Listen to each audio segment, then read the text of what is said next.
魂之刃，这是小时候我听说过的一款游戏。那会儿我对这游戏的印象还停留在你英雄联盟被打烂了，所以只能去玩阴魂之刃或者300英雄之类。很长一段时间，我以为这游戏已经记了，没有想到啊，就在最近我听朋友讲，这游戏还活着，而且一个英雄敢卖325块钱，绝版之后更是被炒到上万元。氪金英雄直接把不氪金的按着地毯屎和尿都打出来了，说是最逼氪的摸版游戏。我以前也没怎么玩过，所以现在去问了一些人，有人直接跟我说这就一坨屎别吃，也有人跟我说是他青春的回忆。那么我也很好奇啊，这个阴魂之刃现在到底变成什么样了？那你懂我的，我可不是什么听风就是雨的人。这本留下来好好评鉴一番。开始游戏，开局系统教程，我英雄联盟玩了10年了，直接跳过吧。先开一把看看怎么回事。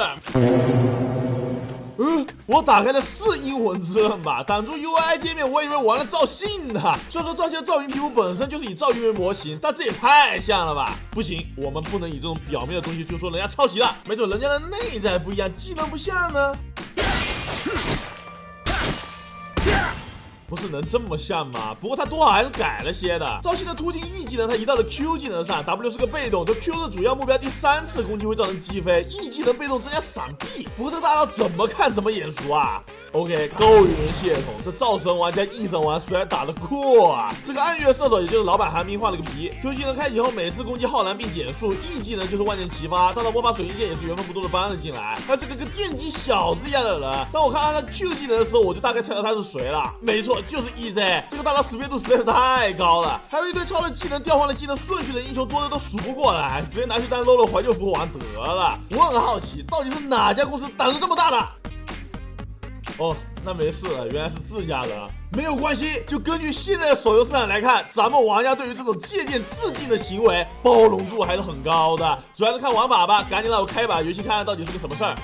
果然啊，网上说的什么氪金才能玩，不氪金就被踩下脚底下什么的，根本就是空穴来风啊！大伙也别相信什么谣言，都要自己去体验一下才知道真假啊！你看我打得这么凶，用金币英雄也能跟对面打得有来有回，根本没有网上说什么被氪金英雄踩着的事儿。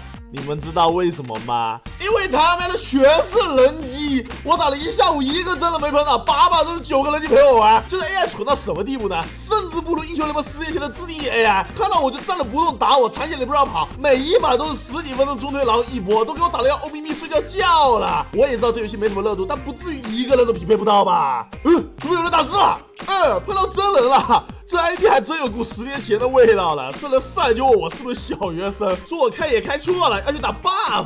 那我先开这个 F4 是有原因的，没错，这游戏不是 F6，是以前没更新那会儿的 F4。因为我玩这游戏第一次打野的时候，就直接去打那个蓝 buff， 然后1级根本打不过，后面才知道这勾8居然不是蓝 buff， 所以我后面打野都先开了 F4。完事了，我问他 buff 在哪之后，就不理我了。我打到这我还是挺开心的，至少看到有人说话了。我以为这把终于是真人局了，好吧，是我想多了。这局就我俩是真人，一下子就推掉了。我都纳闷这游戏到底是不是没人玩了？感觉世界频道说话的人可能都是 AI 装的，但很快我就否定了这个想法。目前的 AI 应该还取不出这么爆笑的名字。终于匹配了不知道多少把，我终于是碰到了真人局。这把我选的是布鲁，也就是老板 EZ， 上中下打野都有人啊，我们只能选游走路。我也不知道游走路是干啥的，可能就是哪里去能去哪里吧。于是我打完第一组野之后，看到对面上路是2个人，我就想着帮上路抓一波。结果刚来现在上路就直接让我滚蛋，因为我也不懂这游戏正常玩法是啥样的，没地方去就只能去打野，野刷完了就只能回家。然后这游戏有个很逆天的点，就它是没有回城键的，你想回城就只能双击传送回家。他们的为什么不能直接按 B 回家呀？我还第一次玩到有家不能回的魔法游戏。传送回家虽然快，但会让你的传送进入 CD， 如果你急着上去就只能吃传送时清除 CD， 然后传送时的冷却有20分钟，所以一般情况下你想回家的时候直接走路回家，然后传送上线。那你说这不就是这游戏的机制吗？你这边要自己走路回家，对面难道不是吗？有什么好吐槽的？